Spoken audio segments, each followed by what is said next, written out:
Selamat pagi, Assalamualaikum warahmatullahi wabarakatuh. Perkenalkan, saya Dwi Retnoningsih STMT. Saya salah satu dosen di program studi Informatika, Fakultas Sains, Teknologi dan Kesehatan Universitas Said Surakarta.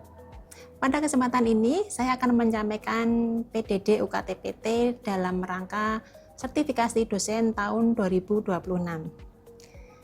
Mata kuliah yang saya empu, salah satunya adalah mata kuliah basis data. Memiliki bobot 3 SKS, ini merupakan mata kuliah teori dan praktek. Kemudian berada pada posisi semester 2. Saya akan menyampaikan tentang CPL prodi yang dibebankan pada mata kuliah basis data, yaitu CPL 05. Menguasai konsep teoritis dalam bidang ilmu pengetahuan komputer, khususnya informatika di bidang basis data. Mendesain basis data dan mengimplementasikannya dalam aplikasi yang relevan dengan kebutuhan industri dan masyarakat. Selanjutnya untuk CPMK ada dua, yaitu CPMK yang pertama menguasai teori konsep basis data. Yang CPMK kedua yaitu mampu mendesain basis data dan mengimplementasikannya dalam berbagai aplikasi yang relevan dengan kebutuhan industri dan masyarakat. Saya lanjutkan tentang materi pembelajaran. Saya bagi menjadi 3 bagian utama. Bagian yang pertama adalah konsep. Untuk konsep materinya adalah 1. Konsep basis data, 2. Pengolahan data secara tradisional, dan pengolahan data dengan pendekatan basis data. Selanjutnya yang ketiga yaitu DBMS. Yang keempat komponen basis data. Saya lanjutkan yang kelima arsitektur basis data dan entitas dan atribut. Yang ketujuh 3 kunci utama yang ada di dalam basis data, yaitu primary key, foreign key, dan composite key. Kemudian saya lanjutkan untuk materi desain. Nanti ada beberapa materi. Yang pertama 3 model data dalam basis data, yaitu ada hierarki, network, dan relasional. Yang kedua, entity relationship diagram atau ERD. Yang ketiga, normalisasi. Ini satu teknik untuk mencegah bagaimana terjadinya redundansi data. Mulai dari bentuk yang tidak normal, bentuk 1NF, 2NF, 3NF, dan bentuk BCNF. Saya lanjutkan untuk materi keempat yaitu praktek. Nanti mahasiswa saya ajak ke lab komputer untuk praktek menggunakan MySQL. Dalam hal ini menggunakan 3 bahasa utama yang ada di dalam basis data, yaitu DDL, DML, dan DGL. Selanjutnya, materi tentang konsep basis data dengan bahasa pemrograman PHP. Untuk materi implementasi, yaitu mahasiswa saya berikan proyek akhir untuk membuat sebuah studi kasus diimplementasikan dengan membuat basis data, kemudian dikoneksikan dengan pemrograman PHP. Saya lanjutkan untuk metode pembelajaran. Saya menerapkan 3 metode, yaitu delivery, interaction, dan assessment. Untuk delivery dulu, yang pertama ini saya sampaikan ceramah secara interaktif, yaitu menyampaikan materi secara jelas dan terstruktur. Yang kedua untuk interaction, saya akan berdiskusi dengan mahasiswa beberapa kasus untuk dibangun sebuah database baru, diisi dengan tabel-tabel, kemudian semua tabel akan direlasikan sesuai dengan konsep proses bisnisnya. Selanjutnya assessment sebagai evaluasi, nanti ada kuis, tugas, UTS, dan UAS. Selanjutnya saya akan menyampaikan pustaka yang saya gunakan ada pustaka utama dan pendukung. Untuk pustaka utama dari Prayoga dan kawan-kawan tahun 2023, yaitu buku tentang sistem basis data. Selanjutnya Jubilee Enterprise tahun 2023, ini mata kuliah buku tentang HTML, PHP, dan MySQL, update version dari Elec Media Komputindo. Selanjutnya buku ketiga dari Andi Asari tahun 2024, ini juga tentang buku sistem basis data. Buku karangan dari Giandari Maulani dan kawan-kawan tahun 2024, buku tentang sistem basis data. Selanjutnya Mewan Kurniawan dan kawan-kawan tahun 2025, ini buku tentang DBMS. Buku tentang pengenalan pemrograman web menggunakan PHP dan MySQL, ini tahun 2025. Selanjutnya untuk pendukung, ini saya sediakan modul praktikum untuk mahasiswa. Ini karangan dari saya sendiri tahun 2021 yang sudah saya update di tahun 2025. Book chapter dari Jamaluddin tahun 2022 ini tentang sistem manajemen basis data. Kemudian buku ajar dari Media H. Tinambunan dan kawan-kawan tahun 2023 tentang pemrograman web menggunakan PHP dan MySQL. Selanjutnya buku ajar yang lain yaitu dari Nazaruddin Ahmad dan kawan-kawan tahun 2024 yaitu sistem manajemen basis data.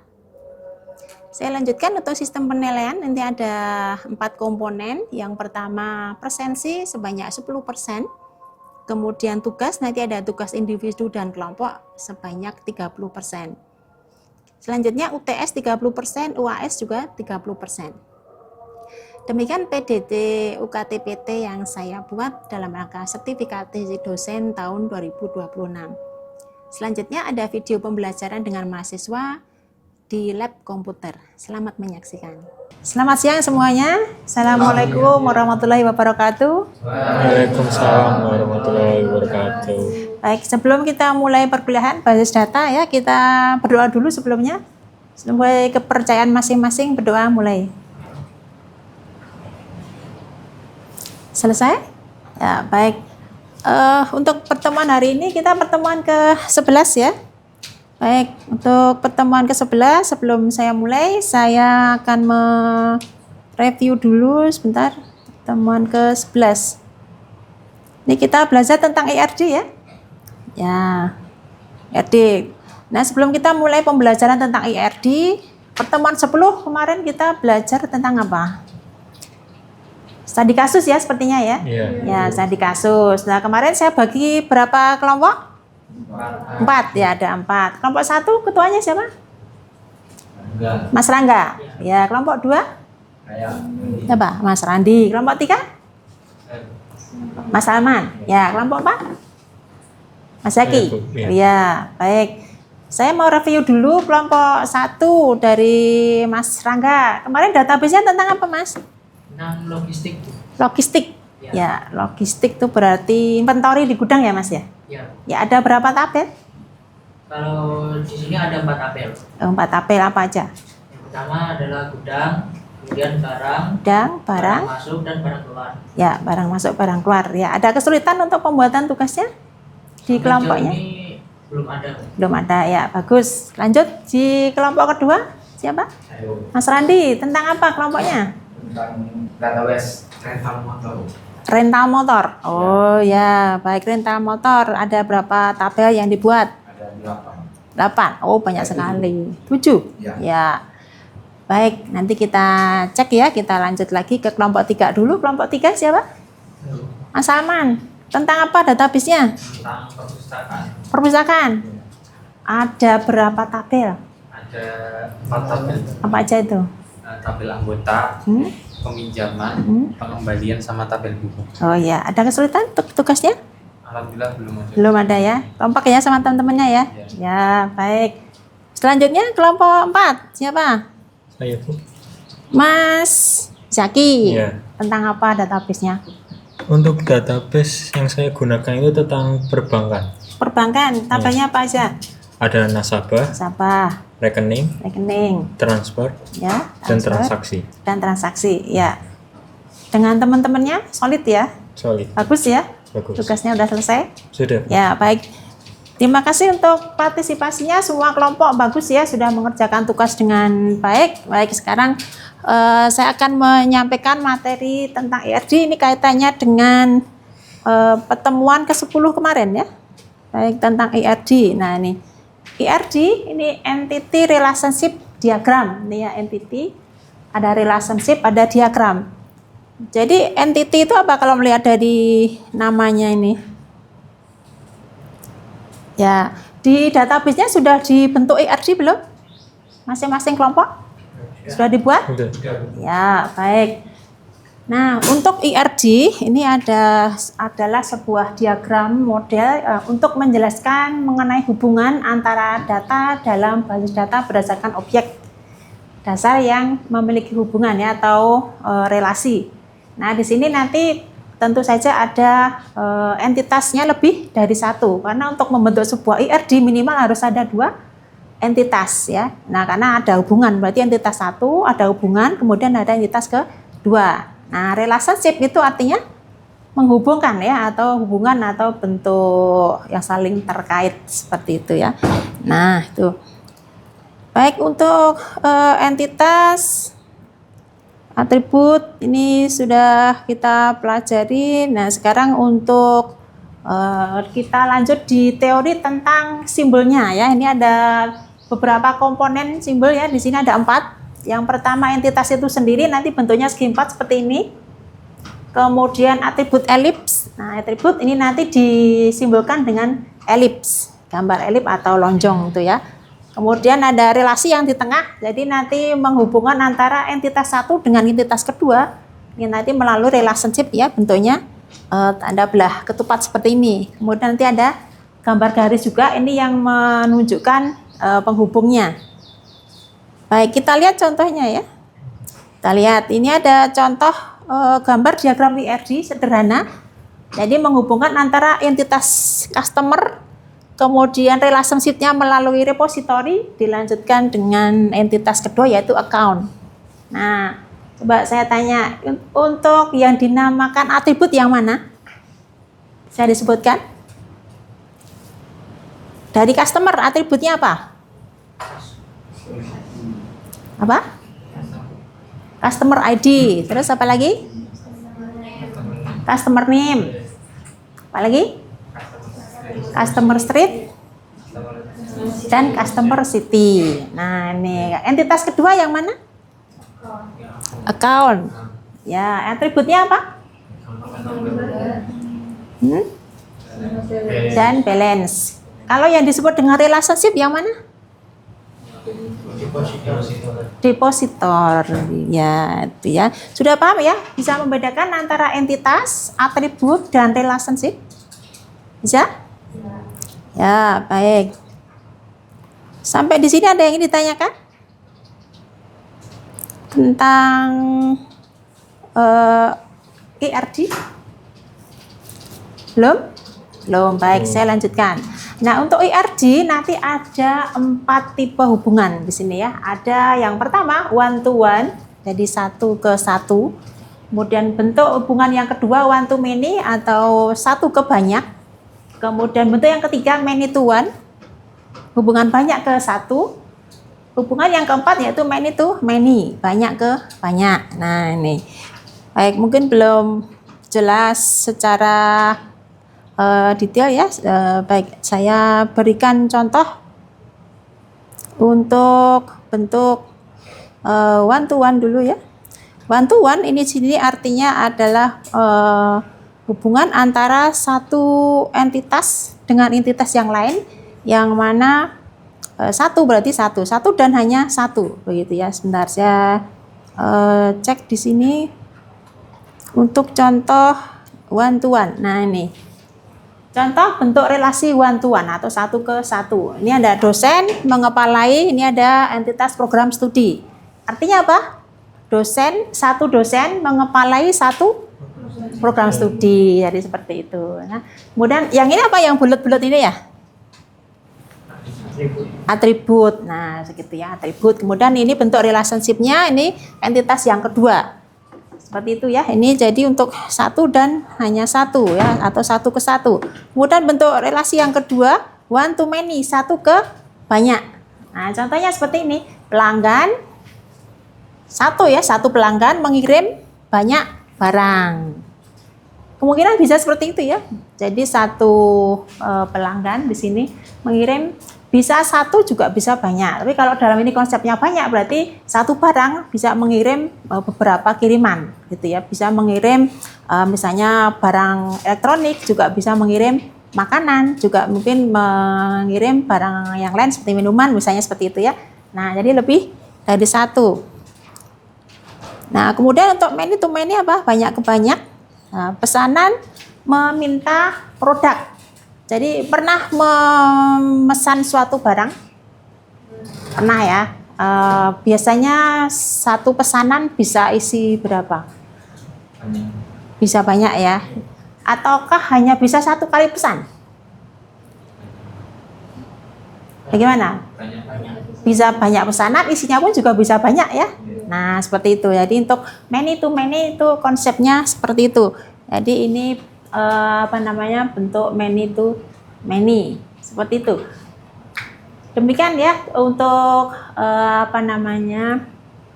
bentuk-bentuk dari tipe-tipe hubungan di dalam ERG. Baik, sampai ini. Baik, selanjutnya sebelum saya lanjutkan lebih detail lagi, ada yang ingin ditanyakan tentang ERG? Ada? Tidak? Tidak. Baik. Saya lanjutkan sekarang untuk ke tentang 3 buah kunci di dalam suatu tabel di database ya. Ini ada yang namanya kunci primer atau primary key. Nah, nanti ada juga kunci penghubung atau yang disebut dengan kunci tamu atau foreign key. Ya, foreign key. Kemudian yang ketiga ada juga yang disebut dengan composite key atau apa? Atau composite key. Nah, composite key itu sebenarnya juga kunci primer ya, tetapi di dalamnya itu ada atributnya lebih dari 1. Baik, mungkin belum begitu paham, saya jelaskan lebih lanjut lagi ya. Untuk kunci primer, ini nanti kunci atributnya itu hanya terdiri dari 1 atribut. Dia digunakan sebagai identifikasi ya, pengidentifikasi suatu tabel. Nah, seperti itu sehingga nanti tabel itu mempunyai 1 kunci primer. Nah, untuk kunci primer ini ada juga yang menyebutnya itu kunci sederhana karena hanya terdiri dari 1 atribut saja. Nah, ini contohnya seperti ini, misalnya tabel pegawai. Atributnya ada nomor pegawai, ada nama pegawai. Nah, ini yang dijadikan kunci primer yang mana? Nomor pegawai. Nah, kenapa dipilih yang nomor pegawai kok nggak nama? Ada yang tahu alasannya? Karena nama mungkin bisa double gitu, sama namanya. Nama bisa sama, sementara nomor pegawai tidak ada yang sama ya. Nah, itu jadi maka untuk pemilihan sebuah kunci primer itu harus dipilih yang unik. Unik yang dimaksud adalah tidak ada yang kembar. Jadi isi datanya ketika nanti diinputkan itu tidak ada yang kembar. Kalau nama kemungkinan bisa sama ya. Mas Salman, nanti mungkin ada Mas Salman lagi gitu ya. Tapi kalau identifikasinya itu pakai nomor pegawai, nah itu kan setiap pegawai punya 1 nomor ya. Nah, itu seperti itu. Itu untuk yang kunci primer. Nah, selanjutnya kunci kunci tamu atau disebut juga dengan kunci penghubung. Nah, apa yang dimaksud dengan kunci penghubung? Apa? Ada yang tahu? Belum tahu. Baik, untuk kunci penghubung, nah di sini nanti sebuah atribut yang dipilih menjadi penghubung antara tabel 1 dengan tabel yang lain. Nah, tapi dia bukan kunci primer, jadi beda ya. Untuk yang foreign key, nah, namanya juga penghubung, jadi menghubungkan antara tabel 1 dengan tabel yang lain. Nah, ini yang kita sebut tadi, kita belajar konsep ERG tadi ya, supaya nanti tabel 1 dengan tabel yang lain, entitas 1 dengan entitas yang lain itu bisa saling terhubung. Nah, seperti ini. Contoh, ada 2 buah tabel. Ini ada tabel pelanggan dengan atribut kode pelanggan, nama, dan kode kota. Sementara di yang bawah ini ada tabel kota, ini ada kode kota, ada nama kota. Nah, di dalam tabel pelanggan tadi ada kode kota ya. Nah, ini sebenarnya mengambilnya dari tabel kota. Nah, ini atau asalnya ya dari tabel kota. Ya. Jadi meskipun pada tabel kota, kode kota itu adalah kunci primer, tapi ketika nanti berada di tabel yang lain, dia berubah menjadi kunci penghubung. Nah, itulah nanti relasi antara tabel pelanggan dengan tabel kota melalui kunci penghubung itu ya, yaitu kode kota. Seperti itu ya. Bisa dipahami? Saya? Ya, baik. Saya lanjutkan untuk kunci yang ketiga, tadi kunci komposit ya. Nah, untuk kunci komposit ini sebenarnya juga disebut sebagai kunci primer. Nah, lalu bedanya apa dengan primary key? Nah, untuk kunci komposit ini sebuah kunci primer yang isinya itu ada 3 atribut. 2 atribut bisa, 3 atribut bisa. Artinya lebih dari 1. Kalau tadi kunci primer hanya 1 atribut ya. Nah, tapi kalau komposit ini sama-sama kunci primer tetapi atributnya lebih dari 1. Begitu ya, bisa 2, bisa 3, bisa 4 ya, sesuai kebutuhan. Ya, nanti bentuk kasusnya seperti apa, itu bisa beda-beda. Nah, ini contoh di sini. Ini bisa dilihat pada tabel barang di pesan ya. Ini ada nomor pesanan, ada kode barang, ada jumlah. Kemudian tabel nilai, ini ada nomor mahasiswa, ada kode matkul, ada skor. Nah, nih di tabel barang ini ada 2 kunci yang dijadikan primer, yaitu nomor pesan dan kode barang. Jadi ini nanti dua-duanya itu dijadikan kunci primer. Jadi lebih dari 1 ya, maka ini disebut sebagai kunci primer. Nilai ini pun juga sama ya, nomor mahasiswa dan kode mata kuliah. Nah, ini dua-duanya ini dijadikan 1, nanti akan menjadi kunci komposit. Jadi kunci primer yang terdiri dari lebih dari 1 atribut, seperti itu ya. Ya, gitu. Baik. Ada yang ingin ditanyakan? Penjelasan tentang ERD. Silakan, ada yang tanyakan? Ada yang mau bertanya? Saya. Ya, Mas Yaki? Ya. Izin bertanya, Ya. untuk bisa dijelaskan lagi apa itu perbedaan antara primary key, foreign key, dan composite key? Apakah ada persamaan dan perbedaan di antara ketiga kunci tersebut? Ya, baik. Baik, terima kasih. Saya jawab, apa perbedaan antara primary key, foreign key, dan composite key? Ya, untuk yang primary key dulu ya, primary key ini, nah nih, primary key ini sebuah atribut yang dipilih menjadi kunci primer. Nah, kenapa milihnya apa yang harus dipilih dari sekian banyak atribut dari suatu tabel? Ini dipilih yang unik. Unik yang dimaksud adalah dia nanti ketika diinputkan datanya itu tidak sama atau tidak kembar. Itu yang kunci primer ya Mas ya. Jadi atributnya hanya 1, jadikan kunci penanda atau pengidentifikasi yaitu. Kemudian untuk yang foreign key atau kunci penghubung. Nah, kunci penghubung ini kunci tamu. Nah, di sini nanti yang menghubungkan antara tabel 1 dengan tabel yang lain. Nah, ini contoh misalnya ini ada tabel pelanggan, ini tabel kota. Nah, ini ada kunci, ini juga ada kunci. Tapi untuk kode pelanggan adalah primer, tetapi kalau kode kota ini sebagai kunci penghubung. Menghubungkan apa? Menghubungkan antara tabel pelanggan dengan tabel kota. Nah, ini ya, ini nanti ada hubungan, jadi ada relasi. Seperti itu untuk foreign key ya. Baik. Selanjutnya untuk yang composite key. Nah, ini sebenarnya mirip seperti kunci primer, tetapi ini atributnya lebih dari 1.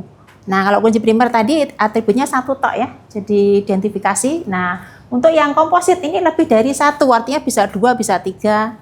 Nah, sesuai kebutuhan. Contohnya ini ya, barang dipesan. Ini nanti ada atribut sebagai kunci komposit itu nomor pesan dan kota kode barang.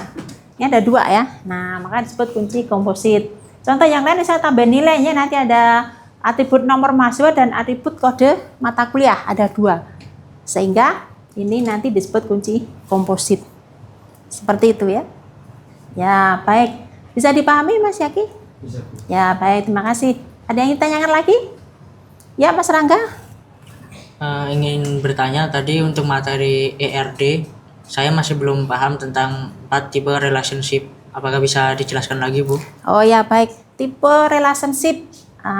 Tipe relationship itu ada berapa tadi? Ada 4. Ada 4 ya. Apa saja? Apa saja tadi? Masih ingat? Teman-teman yang lain menyampaikan pendapatnya? One to one. One to one?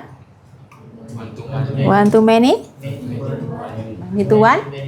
Many to many. Jadi ada 4 ini ya. Nah, one to one contohnya seperti apa? 1 dan hanya 1. Misalnya apa? Misalnya? Seorang guru mengepalai satu prodi. Ya, seorang dosen mengepalai 1 prodi begitu ya. Jadi 1 dan hanya 1. Nah, ini. Kemudian kalau one to many? 1 banyak. Apa contohnya? Kalau mahasiswa misalnya 1 mahasiswa mengambil banyak mata kuliah. Di KRS ada? KRS isinya berapa mata kuliah? Lebih dari 1? Ya, itu ya contohnya one to many. Kalau many to one, ini sebenarnya tinggal dibalik aja sih ya. Ini mirip sebenarnya, hanya nanti konsepnya yang dibalik. Banyak ke 1. Jadi misalnya banyak mahasiswa mengambil 1 mata kuliah kan bisa. Jadi sekarang basis data, ini kan 1 mata kuliah ya. Yang ngambil ini berapa ini? Sekitar 15-an ya.